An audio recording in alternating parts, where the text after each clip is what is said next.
Whether you're a new driver looking for something fun and versatile, or an older driver looking to downsize into something more manageable, a compact crossover might be exactly the right car for you.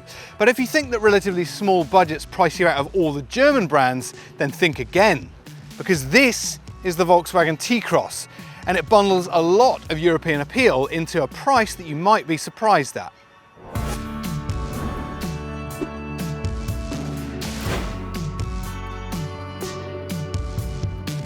The T-Cross was a bit of an overnight success when it was introduced, but now it's had an update after 4 years of sales, essentially rolling almost all the previous options packs and extra safety kit into standard equipment, depending on the grade.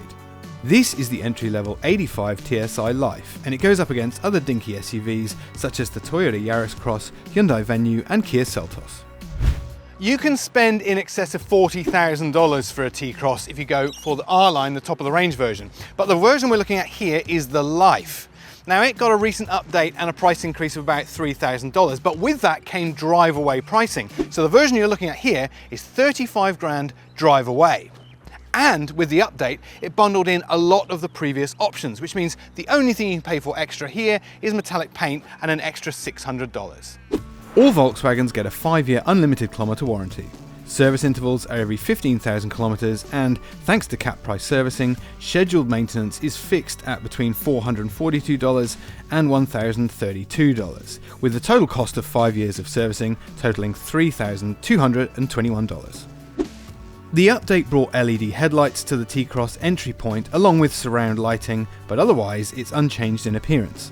16-inch wheels set it apart from the higher grade versions, but the exterior is the same as the mid-range style. All versions of the Volkswagen T-Cross are powered by that, a 1-litre 3-cylinder turbocharged petrol engine. There's no all-wheel drive, it's front-wheel drive only, and there's no fuel-saving hybrid systems either. It's not fast, 0 to 100 in excess of 10 seconds, but it is efficient. Volkswagen says this car will do an average of 5.4 litres per 100 kilometres.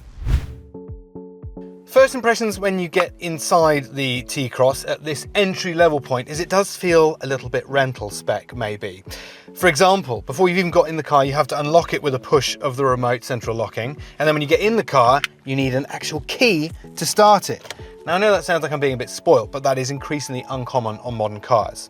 And then you start having a look around the cabin and you realise there's a lot of emissions as well. First of all, let's start with the scratchy plastics.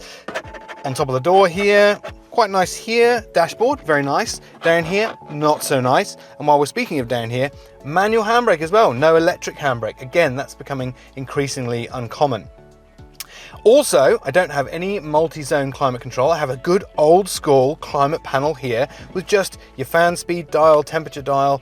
I don't mind that. It's nice and simple, it's easy to get to, it's not buried in an electronic screen up here, very easy to get to and very straightforward. If that means saving a few $100 on the bottom line, then absolutely I'm okay with that. Some other technological exclusions as well. For example, no navigation, there's no sunroof, there's no voice control. All of these things come in at the mid and the top level spec of the T-Cross.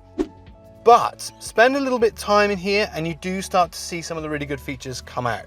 Yes, it gets fabric seats, but I really like the upholstery, and on cool and hot days, sometimes it is a lot better than leather as well, or definitely the synthetic leather that can feel a little bit slimy at times. And the materials you get in here as standard are quite nice really. It's not particularly posh finish on the dash, but I quite like it.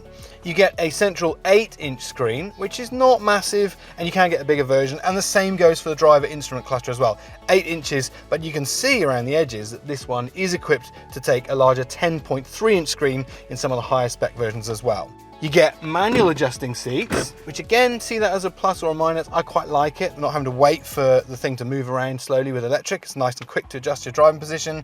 And I get a lovely quality leather wrapped steering wheel as well. So it's a bit of a sort of paradox.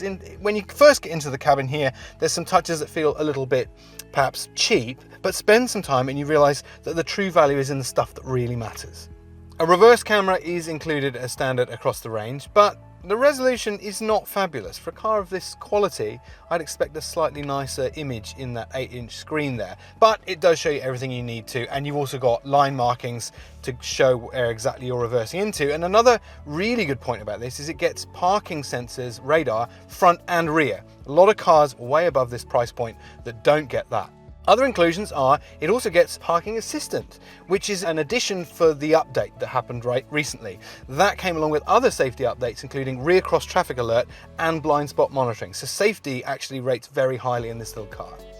It is only a small car, but the T-Cross makes some pretty good use of the available space. So down here where I've got wireless device charging, it is actually quite a deep little cubby. You can put lots of things in there, not just your mobile phone. And you do also have 2 USB-C charging ports there, so nice and modern. Down in the middle here, we've got 2 cup holders, which are pretty tiny. I don't really see what you could put much bigger than a Red Bull can in there. And the same goes for this little bin back here. It's pretty small, but more options for your stowage there. There's a little glove box, which funnily enough has what looked like, I don't know, it could be a CD player option that goes in there, which is a little bit old school and hilarious. But where this car really does get big marks up is the door pockets. They're absolutely massive and more than big enough to take a huge bottle like that. Extra safety features were added for all variants as part of the midlife update, including blind spot monitoring, rear cross traffic alert, parking assistance and proactive occupant protection. The T-Cross was awarded the full 5-star ANCAP rating in 2020, but this will expire in December 2025. As far as budget second rows go, the T-Cross has actually got a really nice second row seating proposition in this entry-level version. The things that really matter, like seat comfort, are excellent back here. I've got loads of toe room space. It's got a really nice gentle recline to the seat, and these little bolsters either side offer really nice support. There's also tons of headroom, and the view out is excellent.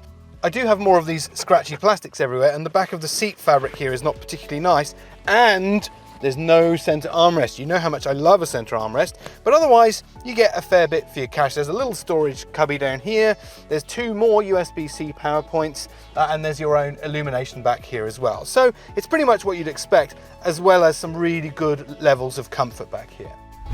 As this is at the more budget end of the spectrum, the T-Cross doesn't get a power boot, which I am completely okay with, if it means saving a bit of dollars on the bottom line. And when you get inside the boot, you actually get a reasonable volume as well. 385 litres. Now, a couple of comparisons for you.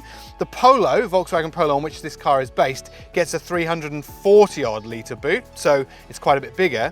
And the Toyota Yaris Cross, one of the main competitors of this car, is 390, so pretty much the same size. You get a couple of good features. I like this little automatic holding thing here for holding the boot floor up. That allows you to get to the space saver spare wheel, another big tick for me, thank you. There's actually enough space to put a full-size spare in there, but if you do that, you don't get this option, which is a movable boot floor, which frees up even more space in the boot. Practically, the T-Cross has a lot going for it, but it shares a lot with the smaller Polo hatchback, and that car is a huge amount of fun to drive, so let's see if the same applies to this one too.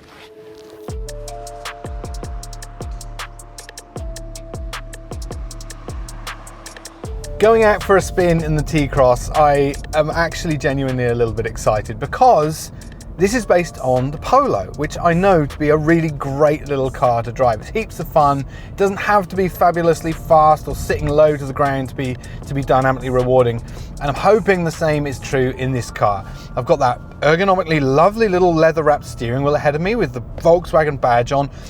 All the signs are good. This car is full of promise. So let's see if I'm right to be excited.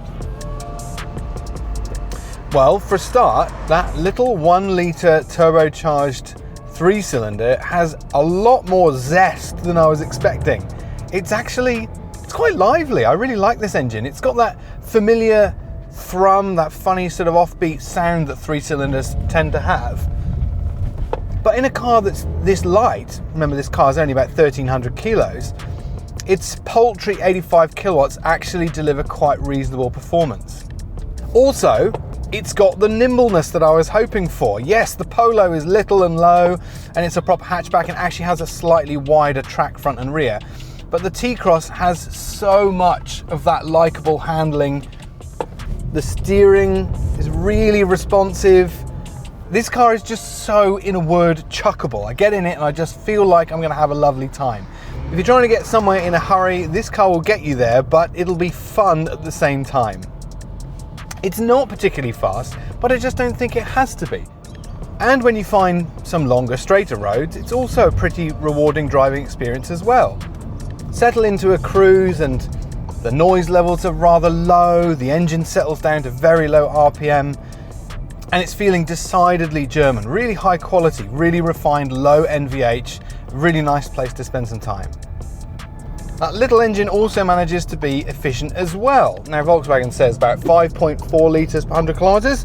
I'm not managing quite that on a day when I'm trying to have a little bit of fun at the wheel, but still around about 7 litres per 100 kilometres is pretty respectable, especially as the majority of my driving has been about town, a lot of stop and start. For comparison, the Hyundai Venue does upwards of 7 litres per 100 kilometres, while the Toyota Yaris Cross asks for less than 4. And the ride quality is really respectable as well. There's a little bit of chop, but that's probably because this car has got such a short wheelbase and it tends to sort of get knocked around, but as well as it's lightweight. But generally speaking, that suspension has been tuned for a good balance of ride and comfort and dynamics and handling as well. Its little 16-inch wheels probably help a degree on some of the secondary ride issues, some of the damage in the road ahead. A squashier, taller tyre sidewall helps enormously with that. But there really is a weak link in this drivetrain, and unfortunately it's that 7-speed dual clutch transmission. Now, I've driven plenty of Volkswagens and cars in the Volkswagen group with that 7-speed dual clutch, and it works really, really nicely when you've got a bit more power and torque. But in this car, it's really down on both of those things, and it starts to show in that DCT, and I'll explain just exactly where the problem is. When you press the throttle in this car, it doesn't just alter the amount of power the engine is producing, it also alters the amount that those clutches are slipping in the gearbox. It's quite a clever system, but if I demonstrate what happens at low speed, when I press that accelerator lightly, it slips the clutches nice and gently, the power comes in, it's a very smooth experience. But with a little bit more urgency to my driving, it takes ages for the engine management system to realise I wanted a bit more urgency in my driving style, and it tries to slip the clutch a bit more heavily, but there's not enough torque to make any meaningful performance with that. So in a bigger engine car, it slips the clutch really urgently, and that translates to more acceleration. In this car, it just sort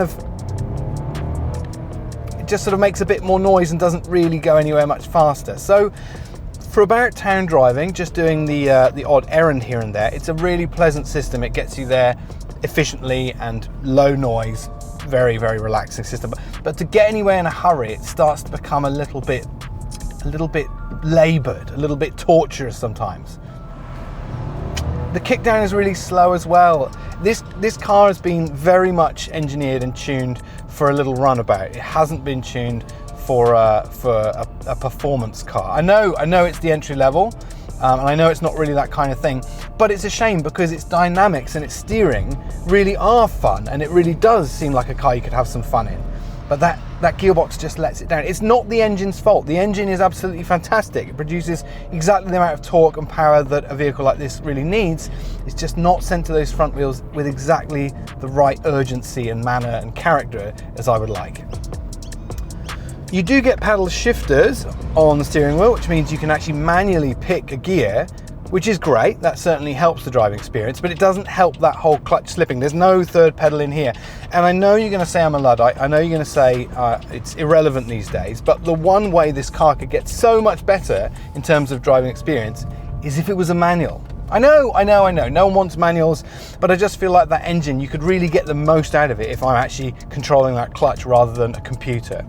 The other thing which is kind of exacerbating the problem is there's no drive mode. There's no way I can tell this car I'm in a hurry and therefore perhaps be a little bit more urgent with its gear shifts. I have to do it with either the manual paddles or just tell it with my right foot. If you want drive modes, you'll have to step all the way up to the top of the range and the R line, which gets a few other little performance enhancements. I really like the driving position in this car. You can set it low enough for a tall driver like me. Often one of the problems in little compact crossovers is you can't set a seating position too low, whereas here you've got plenty of adjustment. Even though there's no electric motors to do it, there's heaps of adjustment to get just the right driving position. The visibility out is really excellent as well. I've got a nice view and a good understanding of everything that's going on around me. So for a day-to-day car to do a lot of different jobs, this actually is incredibly versatile. It would be a very easy car to live with. It's only just that 7-speed DCT that lets everything down a little bit, and only when you really want to get stuck in and have some fun. Otherwise, It's a really excellent all-rounder. With more features added as standard to an already fun and practical package, the updated T-Cross more than justifies its small price increase. In fact, with drive-away pricing now introduced across the board, the value for money proposition has never been stronger. If your budget is really tight, then there are a few other options from all the key players, including the South Koreans, some of the Chinese challenger brands, and also the Japanese brands as well. But how about this for an idea? If you like everything that this car does well, then what about the Volkswagen Polo? This car's baby hatchback sibling. It'll do virtually everything that this does, but it'll save you about $5,000. But if you can stretch to about the 35 grand drive away for this T-Cross at the entry level, it'll do something German and pleasant every time you jump behind the wheel, and it'll remind you that you're in something European every time you jump aboard.